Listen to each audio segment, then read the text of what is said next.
ఆకాశవాణి ప్రాంతీయ వార్తలు చదువుతున్నది కె ఉమారాణి. ముఖ్యాంశాలు. ఢిల్లీ పర్యటనలో భాగంగా కేంద్ర జలశక్తి మంత్రి సిఆర్ పాటిల్తో సమావేశమైన ముఖ్యమంత్రి నారా చంద్రబాబు నాయుడు. గ్రామీణ ప్రాంతాలకు మెరుగైన రహదారి సౌకర్యాన్ని కల్పిస్తున్నామన్న జలవనరుల శాఖ మంత్రి నిమ్మల రామానాయుడు. రాష్ట్ర శాసనసభ సమావేశాలు రేపటి నుంచి ప్రారంభం కానున్నాయని వెల్లడించిన ప్రభుత్వ చీఫ్ విప్ కాల్వ శ్రీనివాసులు. ప్రపంచ పప్పుధాన్యాల దినోత్సవాన్ని ఈరోజు నిర్వహిస్తున్నారు. ఇక వివరాలు.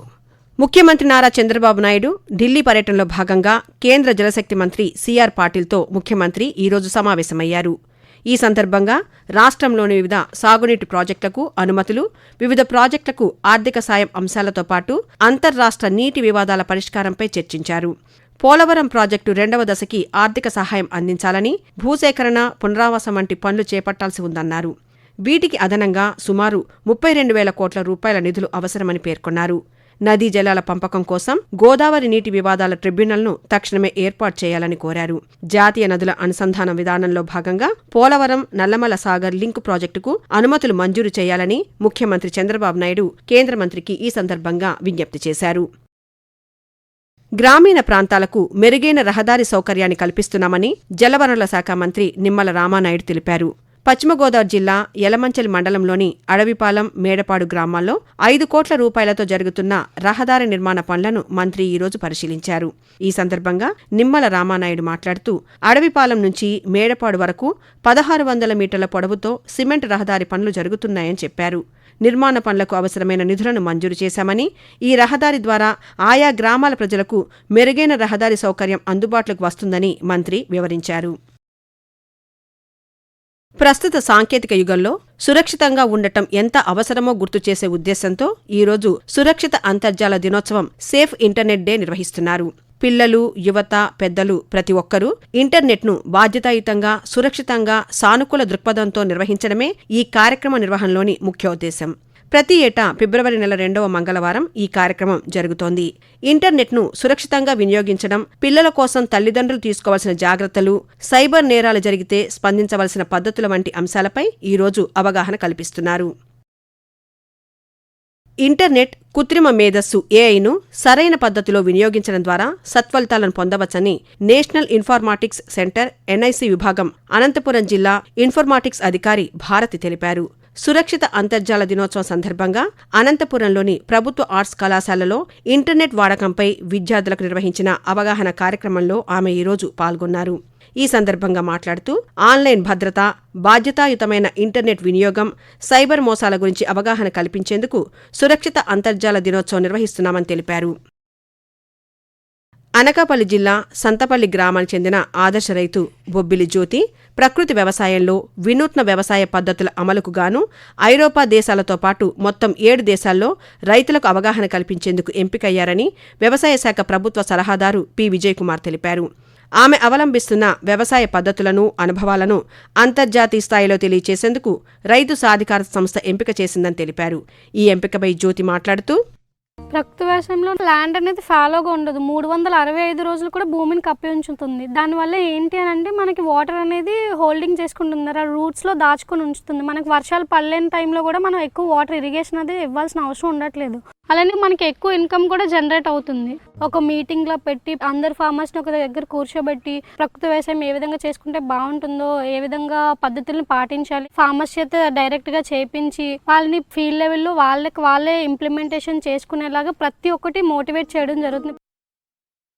కృష్ణా జిల్లా మచిలీపట్నంలో నౌకా నిర్మాణం, మరమ్మతుల కోసం రాష్ట్ర మారిటైమ్ బోర్డుకు రాష్ట్ర ప్రభుత్వం అనుమతి ఇచ్చిందని పార్లమెంట్ సభ్యులు బాలశౌరి తెలిపారు. అమరావతిలో ఆయన నిన్న పాత్రికేయులతో మాట్లాడుతూ మచిలీపట్నం పోర్టు రూపురేఖలు మారనున్నాయని చెప్పారు. నిర్మాణం, మరమ్మతు సౌకర్యాల ఏర్పాటు కోసం జాతీయ, అంతర్జాతీయ సంస్థలతో సంప్రదింపులు జరుగుతున్నాయని తెలిపారు. ఈ ప్రాజెక్టు ద్వారా మచిలీపట్నం ప్రాంతం పారిశ్రామిక కేంద్రంగా మారనుందన్నారు. స్థానిక యువతకు ఉపాధితో పాటు తీర ప్రాంత ఆర్థిక వ్యవస్థ బలోపేతం అవుతుందని తెలిపారు. ఆకాశవాణి ప్రాంతీయ వార్తలు వింటున్నారు. రాష్ట్ర శాసనసభ సమావేశాలు రేపటి నుంచి ప్రారంభం కానున్నాయని ప్రభుత్వ చీఫ్ విప్ కాల్వ శ్రీనివాసులు వెల్లడించారు. గుంటూరు జిల్లా మంగళగిరిలో ఆయన ఈరోజు పాత్రికేయుల సమావేశంలో మాట్లాడుతూ ప్రజాప్రతినిధులు తప్పనిసరిగా సమావేశాలకు హాజరు కావాలని సూచించారు. సమావేశాల్లో ప్రజా సమస్యలను ప్రస్తావించాలని ఆయన పేర్కొంటూ 16వ శాసనసభ రేపు ప్రారంభం అవుతా ఉంది. సాధారణంగా శాసనసభ్యుల విధులు బాధ్యతల్లో శాసన వ్యవస్థను గౌరవించడం, శాసనసభలో ప్రజా సమస్యలు ప్రస్తావించడం, రాష్ట్ర ప్రగతి కోసం జరుగుతున్న చర్చల్లో పాలు పంచుకోవడం, ప్రజల బాగోగుల గురించి మాట్లాడడం, శాసనాలు రూపకల్పనలో తగిన సలహాలు సూచనలు ఇవ్వడం, ఇవి శాసనసభ్యుడికి ఉన్న ప్రాథమిక బాధ్యతలు. ప్రపంచ పప్పుధాన్యాల దినోత్సవాన్ని ఈరోజు పాటిస్తున్నారు.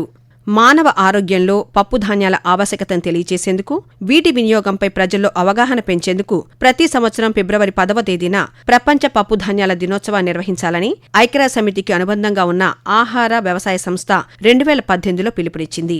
అప్పటి నుంచి ఏటా ఫిబ్రవరి 10వ తేదీన ప్రపంచ పప్పుధాన్యాల దినోత్సవంగా నిర్వహిస్తున్నారు. పప్పుధాన్యాలను రోజువారీ ఆహారంలో భాగంగా చేసుకోవడం వల్ల కలిగే బహుళ ఆరోగ్య ప్రయోజనాల గురించి ప్రజల్లో చైతన్యం కలిగించడంతో పాటు ఆహార భద్రత స్థానంలో వీటి పాత్రను తెలియజేయడం ఈ రోజు నిర్వహణలోని ముఖ్య ఉద్దేశం.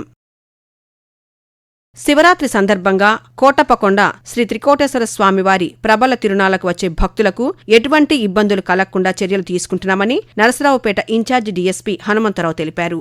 పల్నాడు జిల్లా నరసరావుపేటలోని డీఎస్పీ కార్యాలయంలో కోటప్పకొండ ప్రబల నిర్వాహకులతో పోలీసులు ప్రత్యేక సమావేశాన్ని నిన్న నిర్వహించారు. ఈ సందర్భంగా ఇన్ఛార్జి డీఎస్పీ మాట్లాడుతూ, ప్రభల మీద డాన్సులు వేసేటువంటి ఆర్కెస్ట్రా వాళ్ళని కూడా పిలిచి బైండ్ ఓవర్ చేయడం జరిగింది. ఎట్టి పరిస్థితుల్లో ఎలాంటి అశ్లీలత లేకుండా వాళ్ళు డాన్సులు చేయాల్సిన అవసరం ఉందని చెప్పాము. పార్టీకి సంబంధం లేనటువంటి పాటలు, అవతల వాళ్ళని కించపరుస్తూ చెప్పేటువంటి పాటలు అవన్నీ కూడా పూర్తిగా నిషేధిస్తున్నామని చెప్పాము. వాళ్ళు ప్రభల వాళ్ళందరినీ కూడా ఆ విధంగా బైండ్ ఓవర్ చేయడం జరిగింది. డీవియేషన్ అయితే మాత్రం వాళ్ళ యొక్క ఆస్తుల్ని ఫోర్ఫీట్ చేయడం జరుగుతుందని చెప్పేసి ఈ సందర్భంగా అందరికీ తెలియజేశాము. వాళ్ళ కోఆర్డినేషన్ తోటి ఈసారి ట్రాఫిక్ జామ్ అనేది లేకుండా చూసేదానికి మేము ప్లాన్ చేస్తున్నాము. తిరుపతి జిల్లాలోని ప్రముఖ శైవ క్షేత్రం శ్రీకాళహస్తి దేవస్థానంలో మహాశివరాత్రి బ్రహ్మోత్సవాలను ఈ రోజు నుంచి నిర్వహిస్తున్నామని ఆలయ కార్యనిర్వహణాధికారి బాపిరెడ్డి తెలిపారు. శ్రీకాళహస్తిలో ఆయన ఈ రోజు పాత్రికేయులతో మాట్లాడుతూ 13 రోజుల పాటు వైభవంగా మహాశివరాత్రి బ్రహ్మోత్సవాలను నిర్వహించనున్నామని చెప్పారు.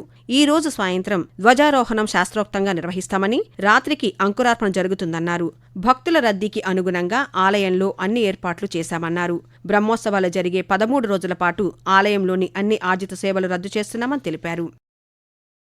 ఆహారంలో కల్తీని, గడువు ముగిసిన ఆహార పదార్థాల విక్రయాలను అరికట్టేందుకు విస్తృతంగా తనిఖీలను నిర్వహించాలని రాష్ట్ర ఆహార భద్రతా కమిషన్ సభ్యులు జె. కృష్ణకిరణ్ అధికారులను ఆదేశించారు.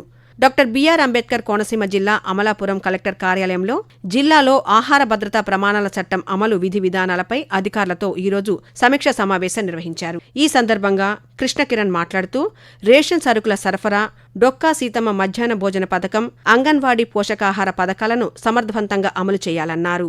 ఆహార భద్రతా ప్రమాణాల చట్టం నిబంధనలను ఉల్లంఘించే వారిపై చర్యలు తీసుకోవాలని సూచించారు. వ్యవసాయ రంగంలో కృత్రిమ మేధా వినియోగానికి రాష్ట్ర వ్యవసాయ శాఖ ఢిల్లీకి చెందిన ఏఐ సంస్థ మధ్య అవగాహన ఒప్పందం కుదిరిందని వ్యవసాయ శాఖ సంచాలకులు మనజీర్ జిలానీ సమూన్ తెలిపారు.